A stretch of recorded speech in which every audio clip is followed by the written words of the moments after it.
With Mexico today to show how they'll handle illegal migrants. Plus, we have weapons too. Vladimir Putin's threat if NATO sends soldiers to Ukraine. That's all coming up on The World with me, Yalda Hakim.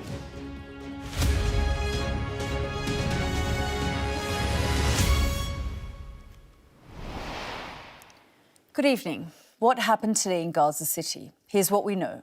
114 people were reportedly killed after waiting hours for food. No aid has reached the north of the Strip for over a month. Health officials say 10 children have died of starvation there this week.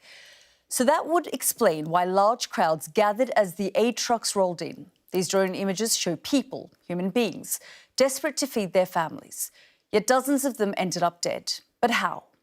The early suggestion from Israel was that many were trampled, though soldiers did fire warning shots. We do know the tragedy pushed the total number of people killed since October the 7th past 30,000. Tonight, the United Nations aid chief gave this stark assessment of what's happening there. Martin Griffiths said the life is draining out of Gaza. We'll be live in Washington in a moment and examine the clues in the pictures with our data and forensics correspondent. But first, let's get started with this report from our Middle East correspondent, Alistair Bunkle. Order is breaking down in Gaza as people are getting increasingly desperate. This video, filmed by an Israeli drone earlier today, shows hundreds of people surrounding an aid convoy in northern Gaza. But as they did, Israeli soldiers fired on them. The health ministry in Gaza has said that more than 100 were killed and almost 300 wounded, many with bullet holes in their upper body. The Israeli military claims that some of them died in a stampede, but admitted that their soldiers had opened fire because the crowd presented a risk to them. By the time I got flour and some canned goods and took it down from the truck, they shot at us. They shot me, the driver, left and ran over my leg. I lost my nerves. If you want to get us aid this way, then you might as well not bring anything. The death toll in Gaza has now passed 30,000 in under 5 months of fighting. Soha survived when an airstrike hit her family home one evening. Her husband, Mohammed, and baby son, Ahmed, did not. We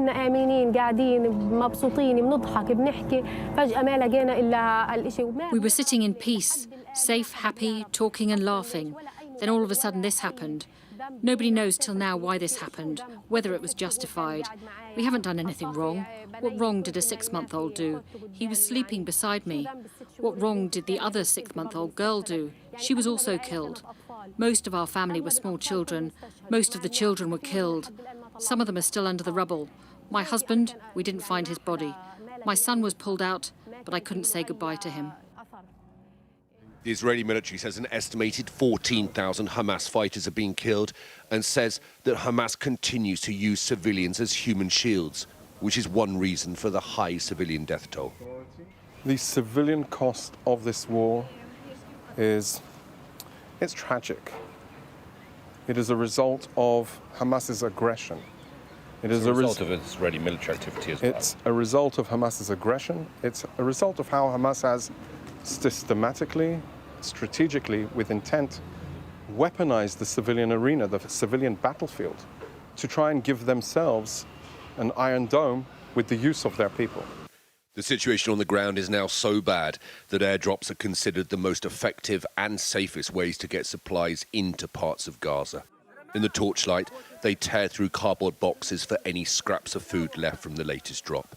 After months of war, it has come to this. Children rooting around in the dirt to find anything they can eat.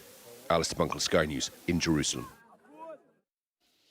The desperation there in Gaza. Well, the message from Washington tonight is that too many people have died. Have a listen. About how many Palestinian women and children have been killed by Israel since October 7th? It's over 25,000. The Defence Secretary Lloyd Austin said today that he was asked how many women and children had been killed by Israel since October the 7th. He said it was 25,000. If the total number is 30,000, that leaves 5,000 men killed. If you assume that all those men are combatants, which is an absurd assumption, but some have made that assumption, that means that more than 80% of the people killed since October the 7th are civilians. How is that anything other than a complete disaster and a total failure of American leadership? So I have seen the comments by the Secretary of Defense. I haven't seen them in full, so I will refer you to the Department of Defense to discuss exactly what he meant. But I will say whatever the exact number is of civilians that have been killed, it is far too high, which is what you heard me addressing a moment ago, and which is why we continue to try to perceive a temporary ceasefire that would alleviate that suffering. So if I can follow up, first of all, are you suggesting that maybe the Defense Secretary got it wrong? No, I'm suggesting that for comments about the things the Defense Secretary said, you should take that up with the spokesperson for the Defense Department, who does have a daily briefing, and I'm sure we'll be happy to talk So how about many civilians do you think? How many women and children? I don't have a further estimate to offer. That was our US correspondent, Mark Stone, who asked that question at the State Department. He joins me now. And Mark, I mean, you and I, over the last few months, have been talking a lot about these figures, these numbers. Today, we heard the Defense Secretary Lloyd Austin say 25,000 women and children are known to have died. Since then, he's backtracked and said, actually, I was talking about those numbers, but they're Hamas numbers. We constantly have this conversation around the numbers. Yeah, Hamas numbers that he and the rest of the American administration have undermined, but now he is quoting officially on Capitol Hill in Congress. A huge confusion. But I mean, I think, look, the obvious takeaway is that the vast majority, 80% plus, as I said in that question, of the people killed in Gaza in just 5 months are civilians, most of them women and children. And the fact that he is now saying this on the record, even if he afterwards his officials say, well, we can't independently verify it, but this is what we are quoting, that is staggering. Is it pressure? Quiet pressure on Israel. Remember, this is the moment where we're supposed to be about to get a ceasefire. Joe Biden said the ceasefire maybe would come on Monday. He's now rowed back on that. Maybe it's subtle pressure on the Israelis, but what it is also plainly is failure. I mean, that many civilians killed. For context, Yalda, it took President Assad of Syria 18 months in his civil war to kill 25,000 civilians. It's taken just 5 months for 25,000 civilians to be killed, women and children to be killed in Gaza.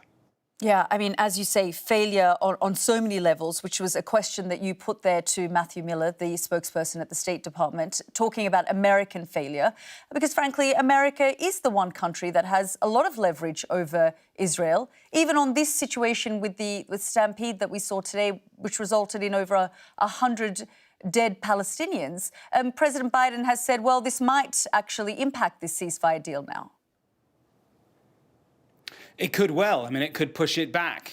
Goodness knows how Hamas will react to what has happened in Gaza City. I mean, the question always, how much leverage have the Americans got over the Israelis? And you know, my view has sort of oscillated a bit on that. I've said in the past that I sort of get the sense that the Americans have run out of leverage. They're unable to control the Israelis. Look, I think now that's really probably not the case. I mean, it's clear that you look through history, American presidents have been able to get the Israelis to stop at certain points when there have been previous Gaza conflicts. Indeed, as recently as 2021, the last Gaza war, the 11-day war that I covered, just before the ceasefire in that war, there was a phone call between Netanyahu, yes, he was the prime minister then, and Biden, the president back then as well. And Biden said, and the quote is, Biden said to Netanyahu, look, man, we're out of runway here. It's over. And a few hours later, Netanyahu stopped. That alone proves that words from the Americans can stop this. The point is, though, that the Americans on one hand will say, as they have today, as they've been saying for months, too many civilians are dying. But at the same time, they say Israel has the right to defend itself. And that right is backed up by American weapons. Mark, thank you so much for that update. Well, let's hear now from our data and forensics correspondent, Tom Cheshire. He's here with me to talk through some of those images that we saw, some of those horrific images. Tom, that tragedy that unfolded today, what have you found? You and your team have been working on this all day. Yeah, I mean, this is one of those instances where you have both sides saying different things, and you've got the same set of images. So that's where we're trying to unpick. And if we put these on the wall here on the map, we can understand a bit how this happened, you know, the sort of shared set of facts to understand the layout of this in particular. You can see Gaza here, you know, very familiar with this. Now, this is Al Rashid Street. It's the main coastal path. We've seen that a lot for evacuations. And this is where most of what we see happens. 3 videos. We've geolocated these. So we know where these happen. We've identified them. We're very, very certain of that. This is the first video here. This is an IDF video. You see it's black and white. That's the thermal imaging from the drone. And even in this video, at this stretch of road, there are 20 people who aren't moving in this video. So we don't know if that's because they are dead, they are wounded, perhaps they are sheltering, but that's the case in here. Now, we go further up that coastal road, we get another IDF video. We can still, there are still people coming to these trucks here. So those trucks have been moving northwards, and they keep moving northwards until the last video. Now, this one isn't from the Israeli Defense Forces. This is one that's been obtained by Al Jazeera. It was in Alistair Bunkle's report, like those other two. And this one is at ground level, and you can hear the gunfire in that report. So again, that's further up, and the convoy appears to be up there. You can see the gunfire, you hear shouting. You see about 20 people running away. So that is where everything happens. Now, this is what Israel's talking about, there being a crush. Actually, the space of all these, if you go over all of those tomorrow, there's about 600 metres, apart. Well, you do have 400 metres away from there. If we go down there, you'll see this is a newly constructed Israeli checkpoint. So that is the sort of layout of what we're talking about. That's what we know for sure, but that, of course, doesn't mean we have the same set of sort of narrative around it. That is deeply contested right now. Yeah, as you say, there's disputes on both sides, but the facts are the facts. And the fact is that over 100 people are now dead. Yeah, and that is actually something that both sides do agree on. They say dozens are dead on the Israeli side, and they agree there was gunfire. What they don't agree on is why that gunfire happened. Israeli spokespeople saying they were firing in the air to disperse the crowd. Obviously, as we're hearing in the report, people in hospital say they were fired on deliberately. But what we did see in those videos too, as you mentioned there in your opening remarks, just those people crowding around that truck. They haven't had aid for a long time. In January, there are only 53 aid trucks that made in. There were 150 the month before. There were 500 before this war started. So these people are very, very desperate. I think that's the thing you really got from those videos, especially from the IDF. Indeed. Tom, thank you so much to you and your team for all of that work. Now, joining me now is Mohammed Ahmed, a trustee of the Ummah Welfare Trust, an organisation that was having aid delivered as part of today's convoy into Gaza City. Thank you very much, sir, for joining us here on the programme. So just help us understand this aid convoy. You and your teams had people on the ground delivering these trucks to this part of Gaza?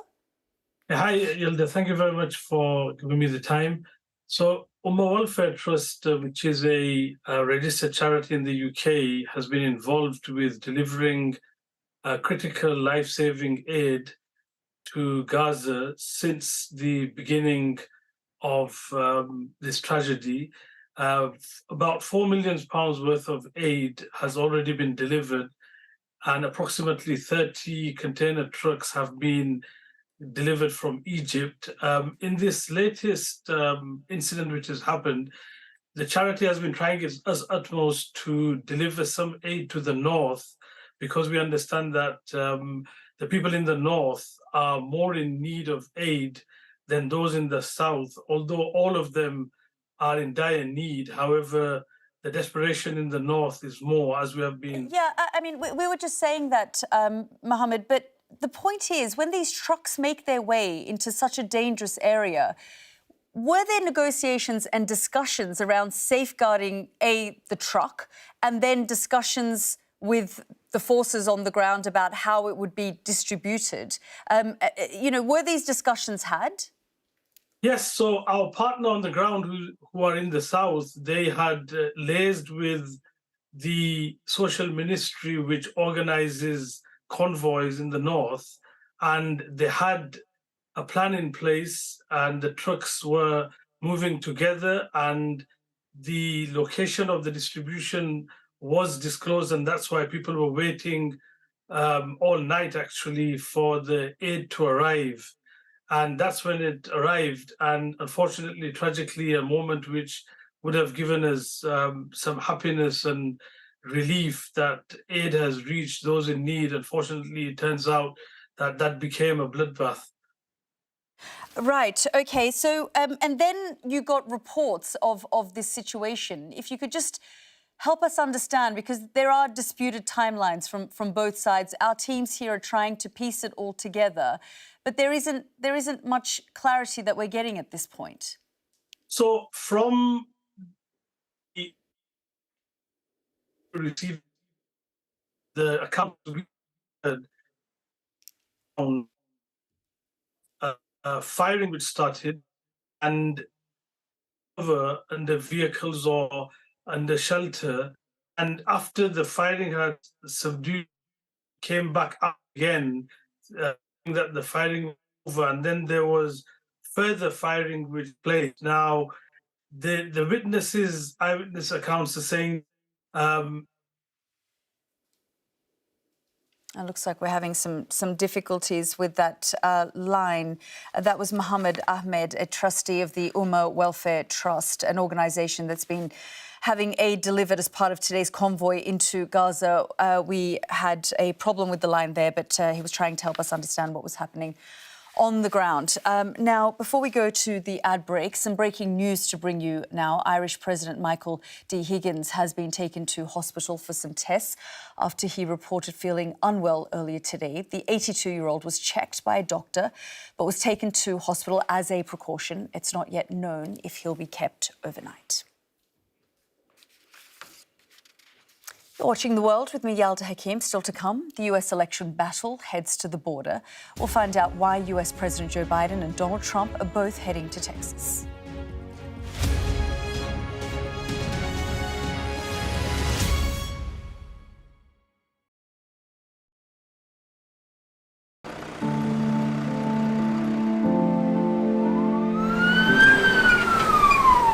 That has happened within minutes, and now it's coming from both sides. And it's moving this way.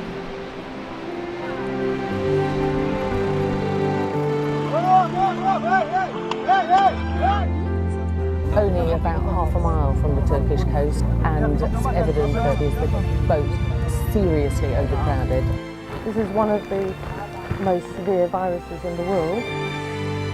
I'm Alex Crawford, and I'm Sky's special correspondent based in Istanbul. This is going to be the biggest party Tripoli has ever seen. That's it. It got us then. There's a lot of action going on, a lot of hits coming in still. We aim to be the best and the most trusted place in news.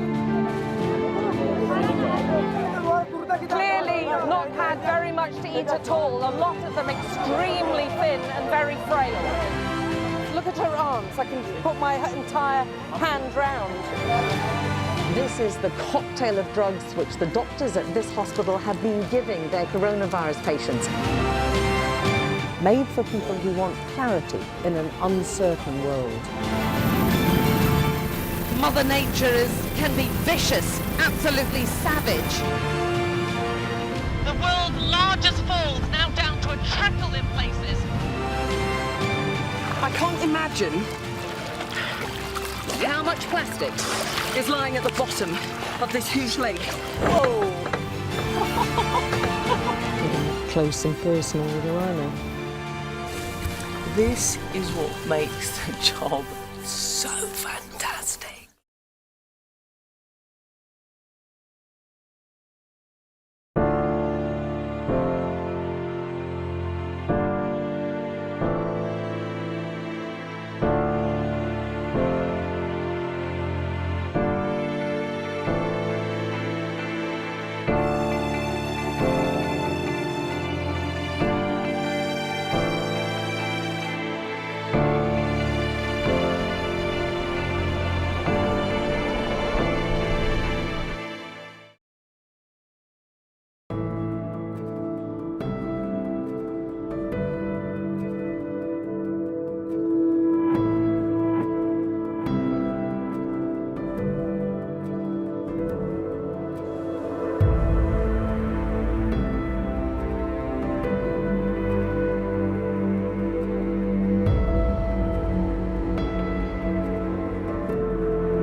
You're watching The World with me, Yalda Hakim. Let's take you straight to Texas, where Donald Trump is currently speaking. Let's have a listen. I spoke to her parents yesterday. They're incredible people. They're devastated beyond belief. But she was beautiful, just so beautiful in so many ways, and brutally assaulted, horrifically beaten, kidnapped, and savagely murdered. The monster that's charged in the death is an illegal alien migrant who was led into our country and released into our communities by crooked Joe Biden. He's crooked. I took the name away from Hillary because she's no longer relevant, I guess. She was terrible, but what he is doing is just unbelievable. Joe Biden will never say Laken Riley's name, but we will say it and we will remember it. We're not going to forget her. It's been just a horrible story that we've had to live with for the last few days. It's hard to believe. And her parents are just, they can never be the same.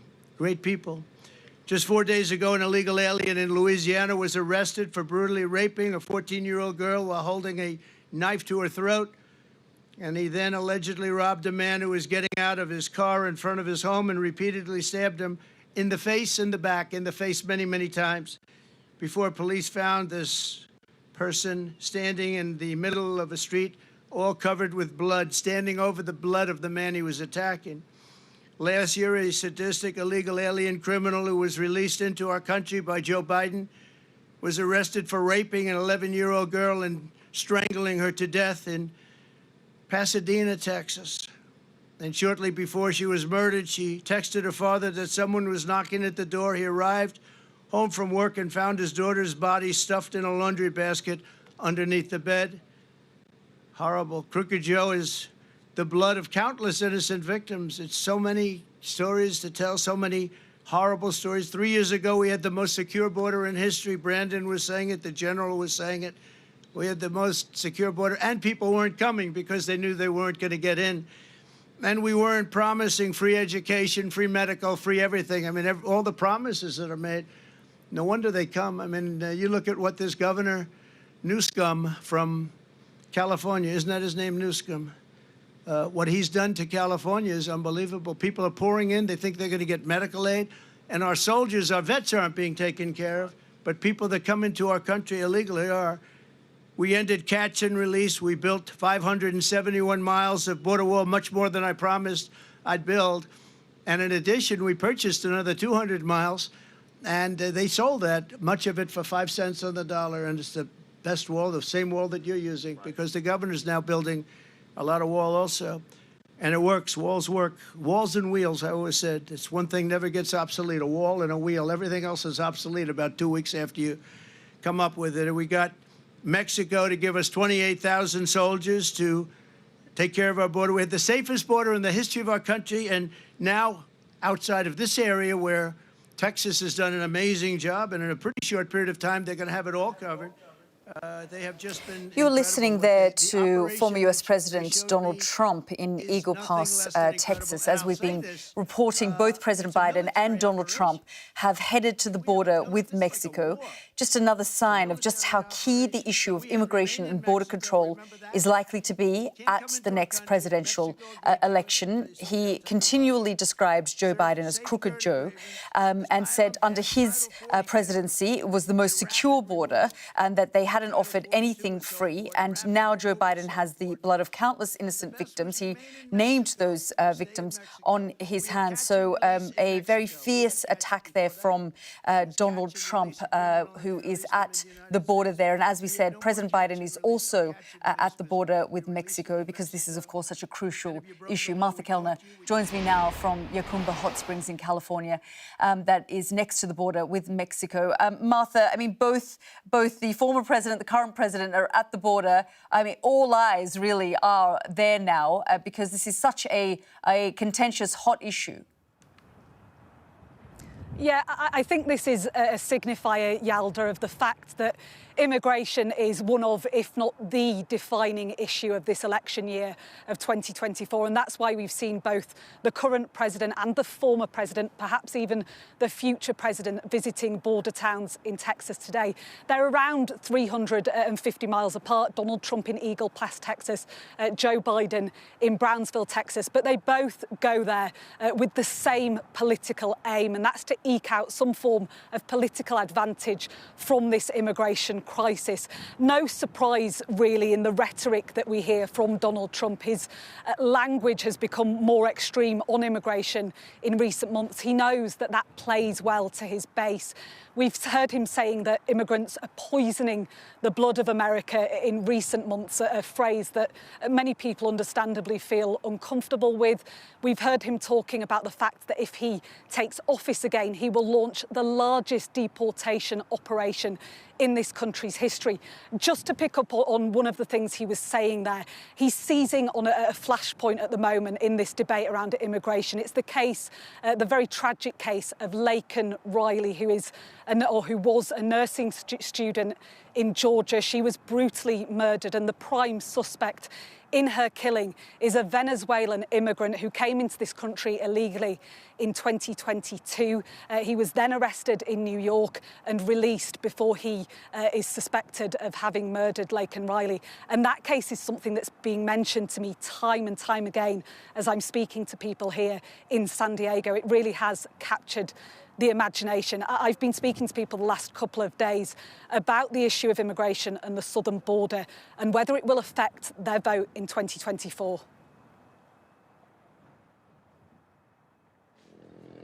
It's the potent political issue of 2024, and these the people in the crosshairs. Migrants stuck for the moment in no man's land at the wall which separates Mexico and the United States. With border crossings at record highs, the president knows it's a serious vulnerability for his re-election campaign. And for his likely contender, a major opportunity. Both men making dueling visits to the southern border. Beautiful day, but a very dangerous border. We're going to take care of it. Thank you. Our country back. And this is where Donald Trump's rhetoric is reverberating. Nothing is more important to voters in the entirety of the U.S. because we've basically made our country into a sanctuary country. This group of veterans in San Diego are driving in convoy to the border wall. Derek is a former Marine turned estate agent. It just takes one.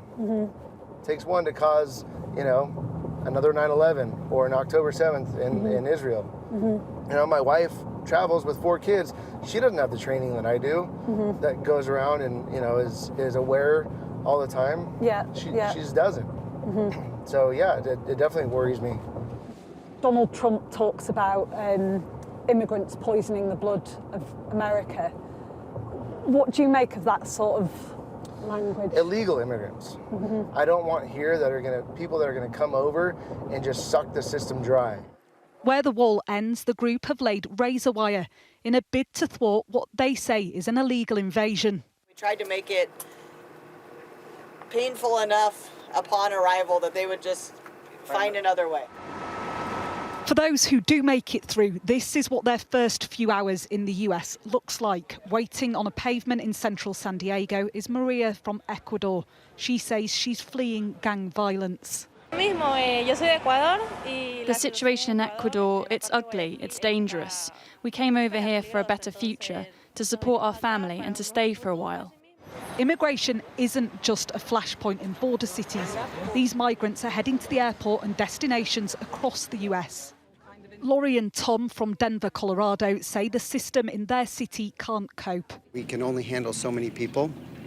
We only have the resources for so many, and to allow people just to keep coming in and coming again, something's going to break. You think Donald Trump would protect the border better than the Biden administration currently is? I think anybody would protect the border better than the Biden administration, regardless of who that is, truthfully. It's scenes like this in downtowns across America that feed fears about immigration. President Biden knows he has to turn this issue to his advantage if he's going to prevail over Donald Trump. Martha Kellner, Sky News at the US-Mexico border. And Martha, I mean, you've given us extensive analysis of the situation on the ground, but of course these visits also come ahead of Super Tuesday primaries. Yeah, they do. And I think just, again, it's a key recognition from both sides of the political aisle that immigration is something that people are, really, really considering when they go and cast their votes. It's not just in these border cities like where I am either. Many of these migrants jump on planes to go to so-called sanctuary cities that are run by Democrats, the likes of Chicago, New York, Detroit, Michigan. And it's the length and breadth of this country that I hear immigration cited as a serious concern and a serious consideration when people are casting their votes. I was in Iowa recently for the Republican primary election. It's 1,000 miles away from the southern border, but people there talking time and again about illegal invasions, in their words. And it's something that President Biden knows that he has to switch in terms of the public, the public sort of the way that they're viewing this situation.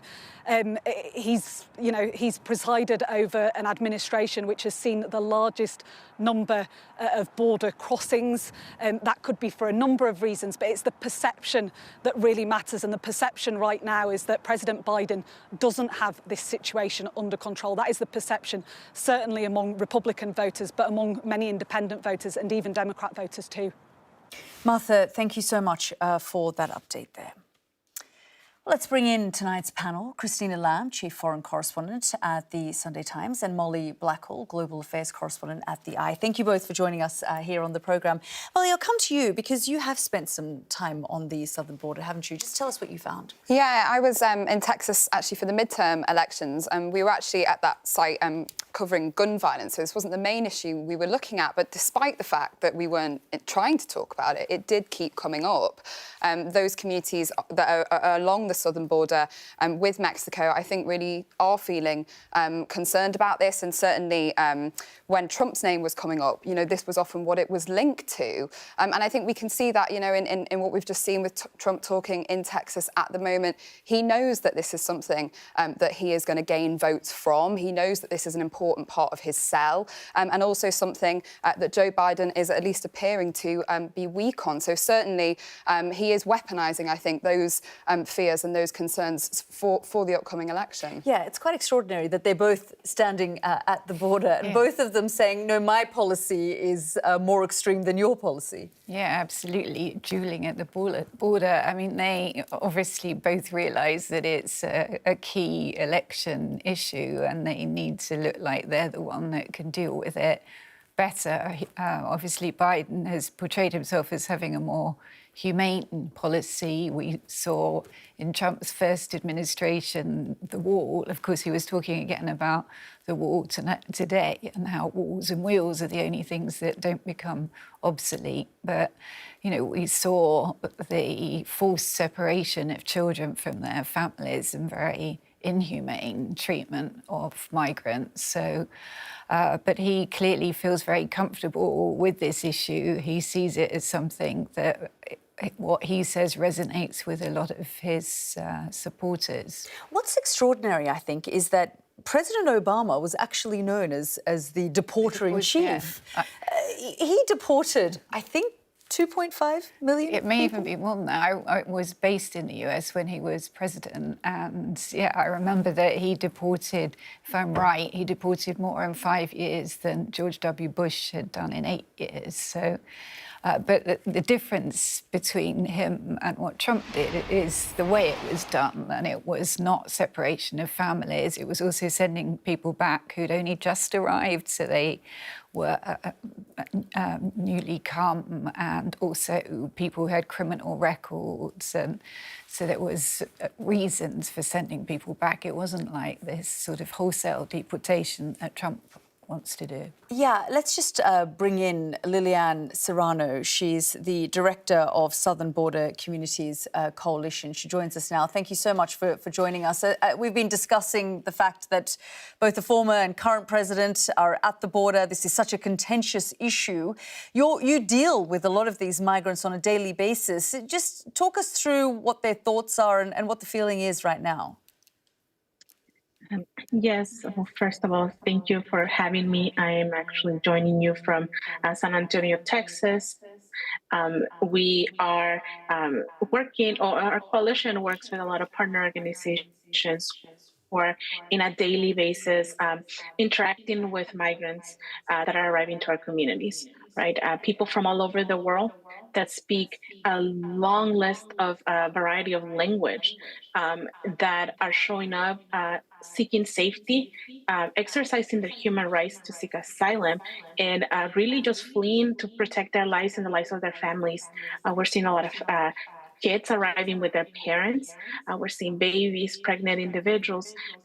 Once again, the rate of people arriving is vast. But what we're not seeing is an invasion, right? What we're seeing is flows of people, once again, exercising their rights, just looking for safety. And yet the language around this is an invasion, for example. We just heard Donald Trump talk about, some crimes that were committed and named the victims and said that these were so-called illegal aliens, as he described it. The language around this is incredibly toxic. Yeah, that's correct. Language it's important, and words have meanings, right? And we know that, once again, seeking asylum is not just a human right protected by international law, but it's actually protected by our own immigration law in the United States. So once a migrant arrives to our border, presents themselves to an immigration officer and seek asylum, they are put in, I don't want to go into the details of all the different pathways in which they can be put into, but these folks are being screened and processed into the United States legally. So in that moment, they are not illegal aliens like they're being described by ex-President Trump. Trump. Liliane Serrano, we're grateful for your time. Thank you so much for joining us. Thank you.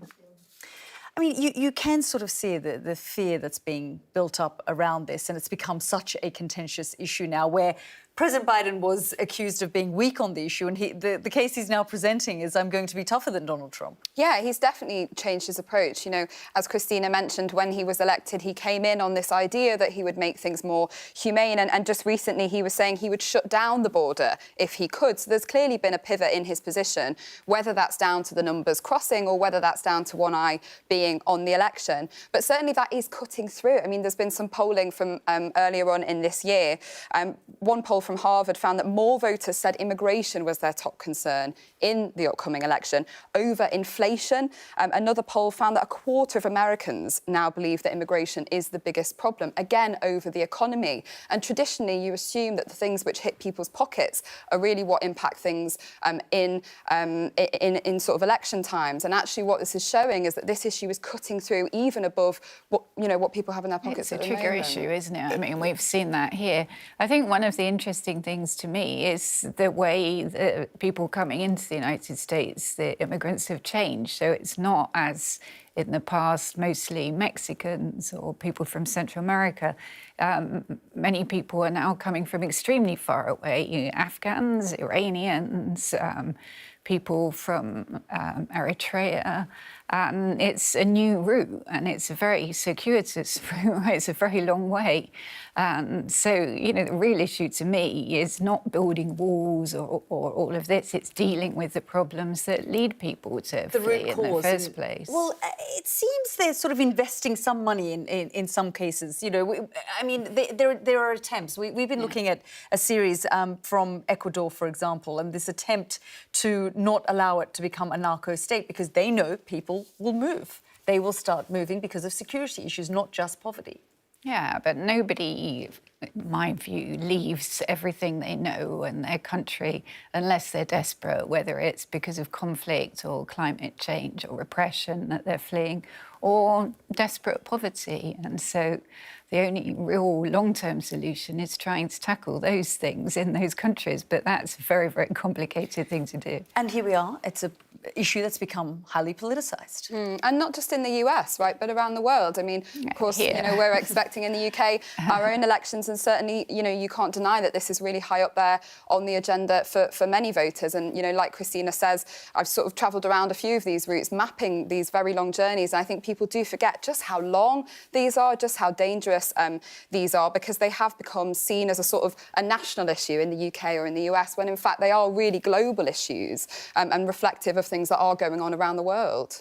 We'll continue the conversation into the next segment. Do stay with us, Christina and Molly. This is The World with me, Yalda Hakim. Coming up, we're expecting to hear from President Joe Biden. We'll bring you that live. Plus, Putin sends a warning and a reminder to the West about his arsenal of weapons and just how far they can reach.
Welcome back. Let's just take you live to these images in Brownsville, where Joe Biden is currently speaking in Texas. Have a listen. Here today, I want to say thanks. Folks, it's real simple. It's time to act. It's long past time to act. I just received a briefing from the Border Patrol at the border, as well as Immigration and Enforcement, asylum officers, and they're all doing incredible work under really tough conditions. Really tough conditions. They told me what you already know and we already know. They desperately need more resources. Say it again, they desperately need more resources. Need more agents, more officers, more judges, more equipment in order to secure our border. Folks, it's time for us to move on this. We can't wait any longer. Folks, on my first day as president, I introduced a bill I sent to Congress, a comprehensive plan to fix the broken immigration system and to secure the border.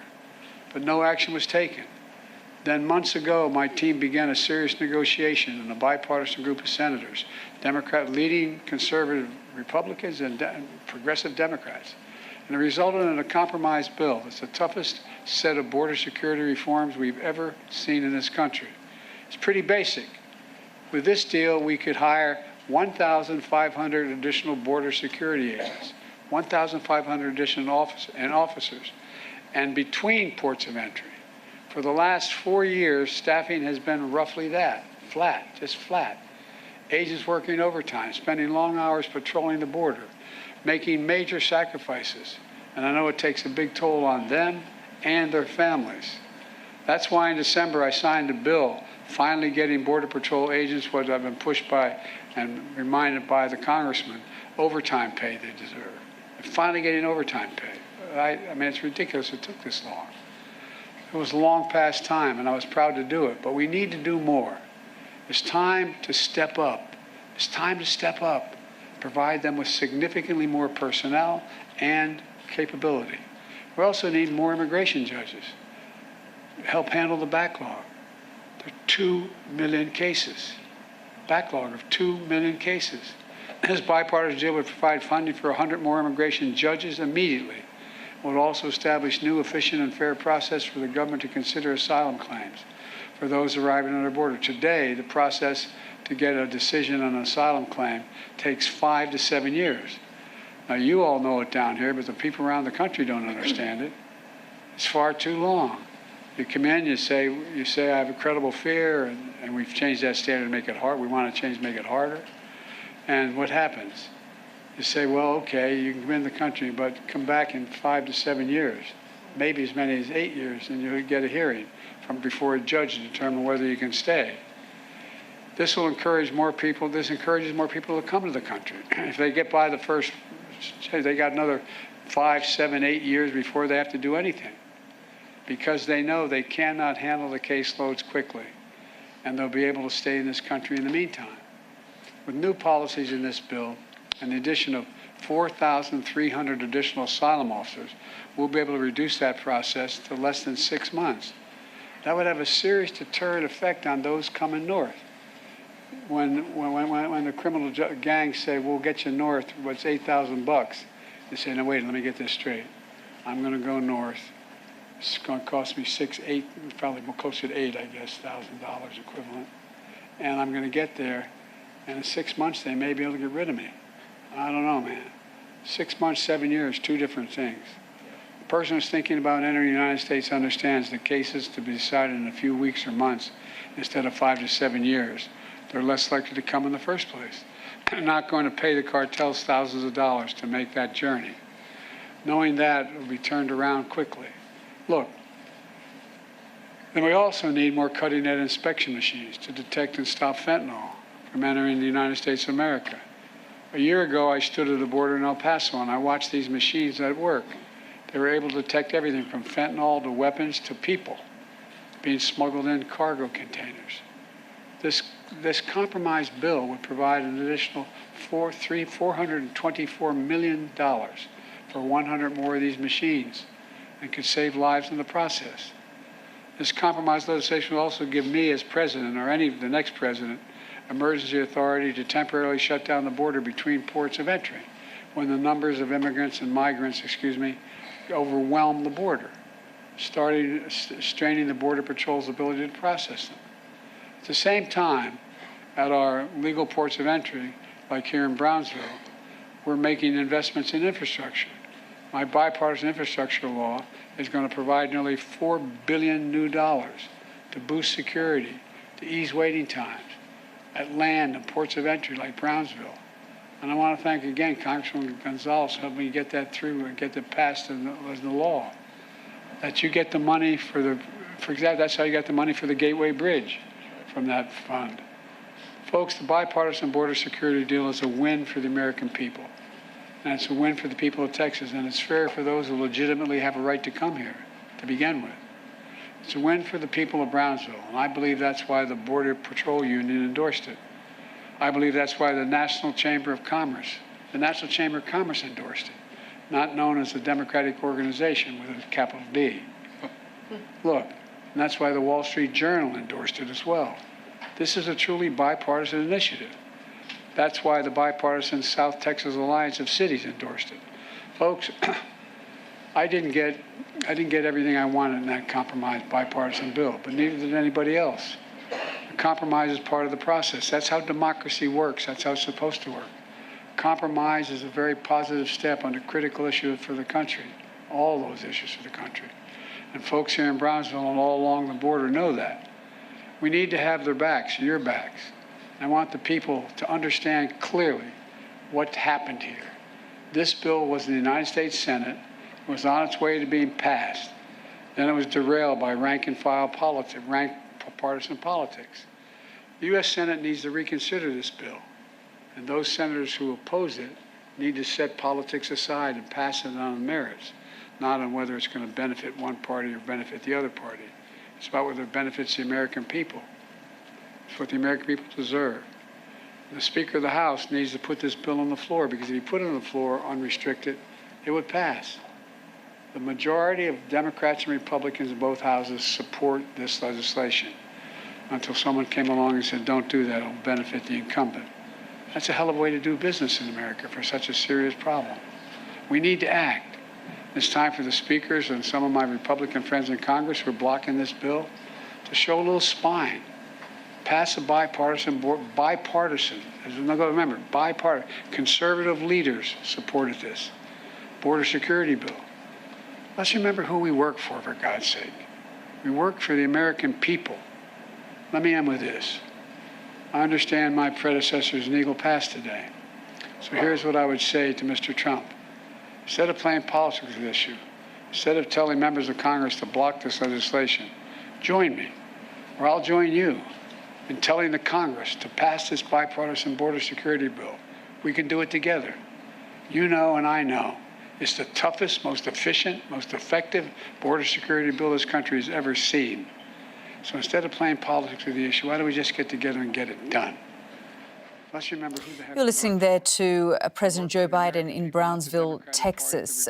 Both President Biden and Donald Trump have headed down to the border with Mexico because, of course, this border issue is such a massive issue ahead of this year's presidential election. I'll bring my panel back in, Molly Blackall and Christina Lamb. I mean, Molly, just your reaction there to what we heard earlier from Donald Trump and now Joe Biden. Yeah, well, it's clear that they're both making this a big part of their sort of electoral pitch and seemingly both blaming one another for this. It has, of course, been Joe Biden in the White House for the past few years, but he's being very clear when he talks about this that he is trying to put forward bipartisan solutions which work across the House in doing things which he thinks will crack down on this problem, you know, bolstering patrols, increasing the number of asylum judges, and he says he's being blocked by the Republicans. And we saw there a rare moment where he said, work with me on this issue.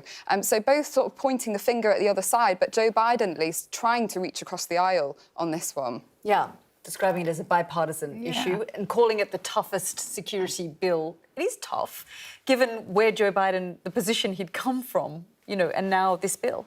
No, absolutely. But, you know, this is him very much on the offensive now. I mean, I think he's seen an opportunity in a way with this bill being blocked that he can now accuse somebody else for what's happening. But he, you know, one of the things he said is correct, which is that one of the big problems there is that there are millions of people, I think he said 5 to 7 million people, who have been kind of in limbo for years, waiting for their cases to be processed. And so there's this huge backlog. So they need far more judges and officials to be working on that, to clear that. Yeah, I mean, ultimately, whatever either side say, this is a problem. And as you say, it is a problem that American people are thinking about. And certainly it will be something that I think is talked about more and more as we get nearer to that election date. You know, clearly this is not going away. And the numbers have increased. They actually reached a monthly record in December in terms of the number of crossings. They have dropped in January, which the US officials are putting down sort of better enforcement and some seasonal trends on this. But certainly, as you say, it's not an issue which is going away. And as we've discussed, it's a huge sort of electoral sort of fight on this one. So I think we will be seeing and hearing a lot more of the same. Molly, Christina, thank you both for joining us this evening on our panel. That's it from the team and I here from The World. We'll be back next week. The news at 10 is next. I'll be back on Monday. Goodbye.